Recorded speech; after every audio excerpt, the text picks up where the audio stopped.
Boa noite, irmãos e irmãs da UD Partenon.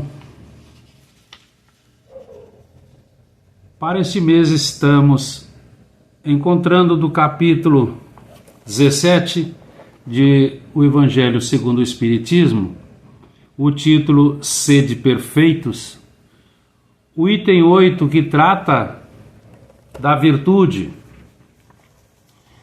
E nós nos recordamos, quando recomendamos uma pessoa, nós nos preocupamos geralmente em identificar e exaltar os aspectos que nos parecem excelentes do caráter dessa pessoa, assim como os talentos e o temperamento dela. São essas excelências humanas, essas qualidades admiráveis e louváveis que nós chamamos virtude. Então, virtude, do latim virtus, significa exatamente excelência, qualidade, força moral, disposição habitual e firme para a prática do bem, porque é o exercício da liberdade daquela pessoa com responsabilidade. O exemplo maior nós encontramos em Jesus. Ele praticava o amor e o bem, exercitando a humildade e a caridade, pelo conjunto de sentimentos nobres que possuía, e que nós encontramos ao despertar a consciência para a nossa transformação íntima ser efetivada. Então, com isso, nós já compreendemos, é um trabalho permanente, persistente e perseverante.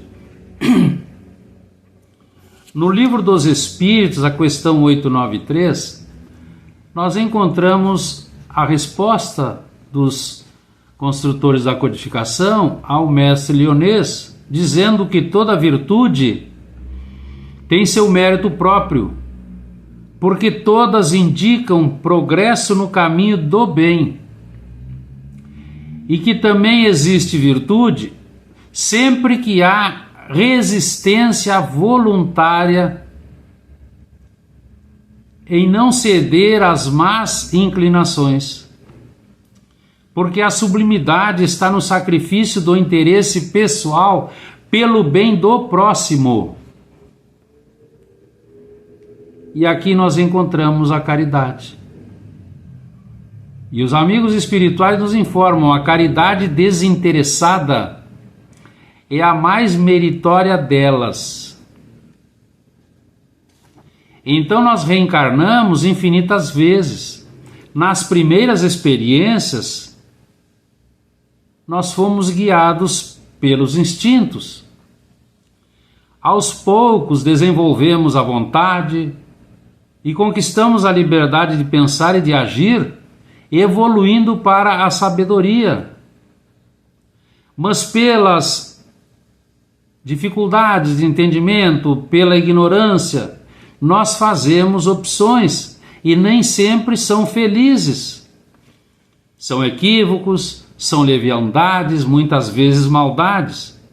E tudo isso é registrado no inconsciente, passado ou profundo.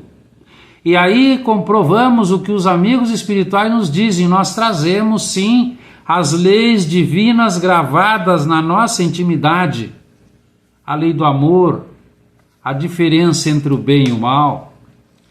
Então, com o tempo, nós nos inteiramos do teor dessas leis.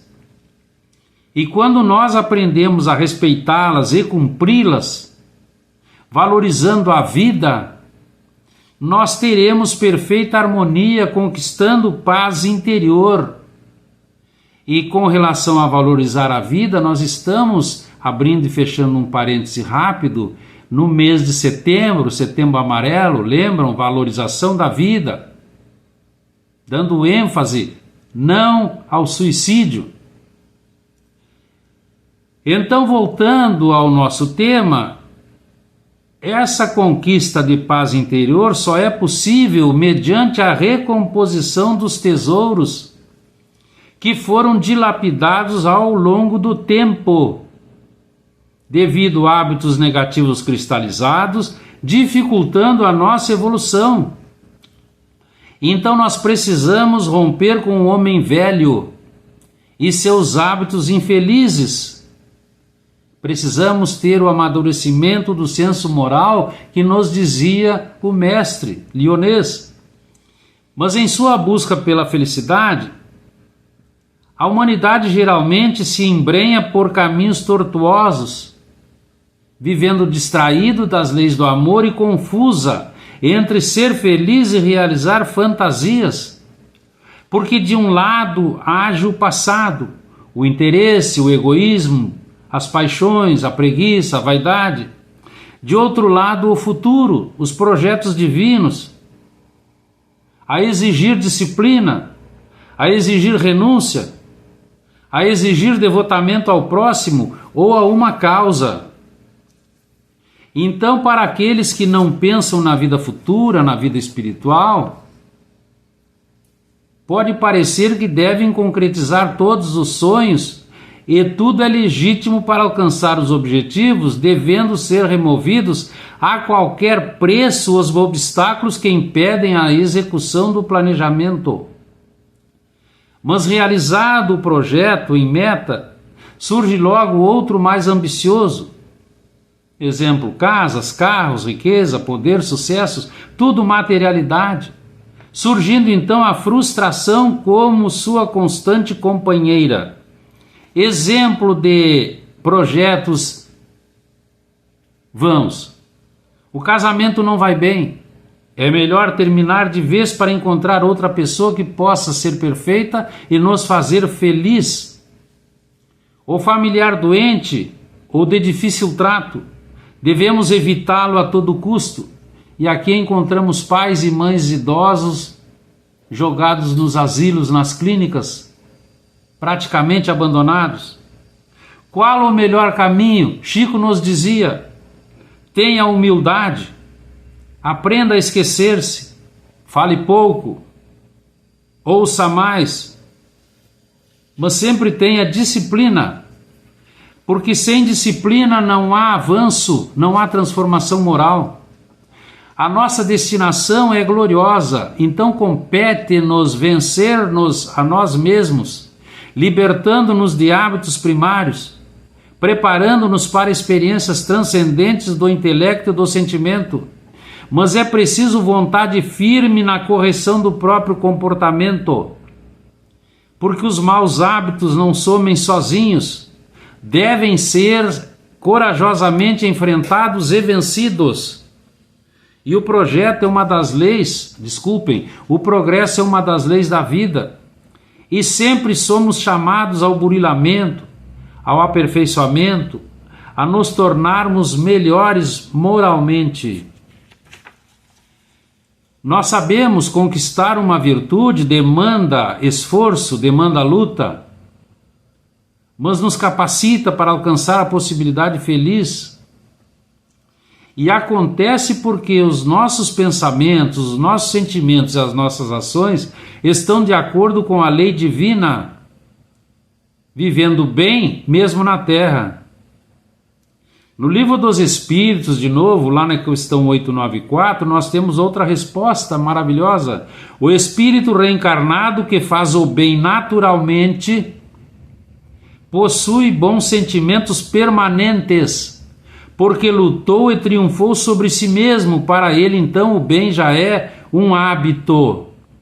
Então nós vamos entendendo, os desafios têm sim a finalidade de fazer desabrochar o anjo que reside em todos nós, mediante o exercício na busca das virtudes, porque o sinônimo de vaidades satisfeitas não é felicidade, não é ter tudo o que se quer, mas estar em harmonia íntima, porque não há felicidade sem paz, e não há paz sem deveres rigorosamente cumpridos, tarefas feitas e lições aprendidas.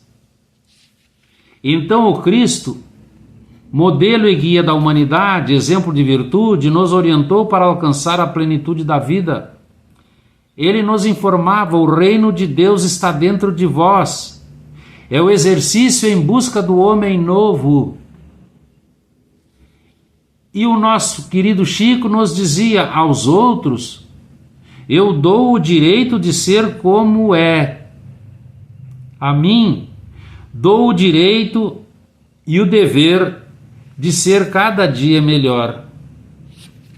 Então nós encontramos a pergunta de Jesus a Pedro: quem me tocou, quando eles estavam no meio da multidão? Ninguém te tocou, mestre. E ele responde: mas de mim saíram virtudes. Então essas virtudes, que são forças vivas do Espírito, ela irradia-se naturalmente pela evolução e pela vontade daquele que está no comando daquela situação. Porque há um princípio científico de libertação de energias pela amplitude espiritual.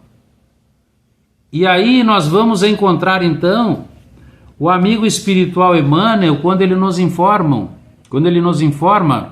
a dor, a luta e a experiência constituem uma sagrada oportunidade concedida pelo Criador a todas as suas criaturas em todos os tempos. No entanto, a virtude é sempre sublime e imorredoura aquisição do espírito nas estradas da vida, e que será incorporada eternamente a seus valores, conquistados pelo trabalho e no esforço próprio.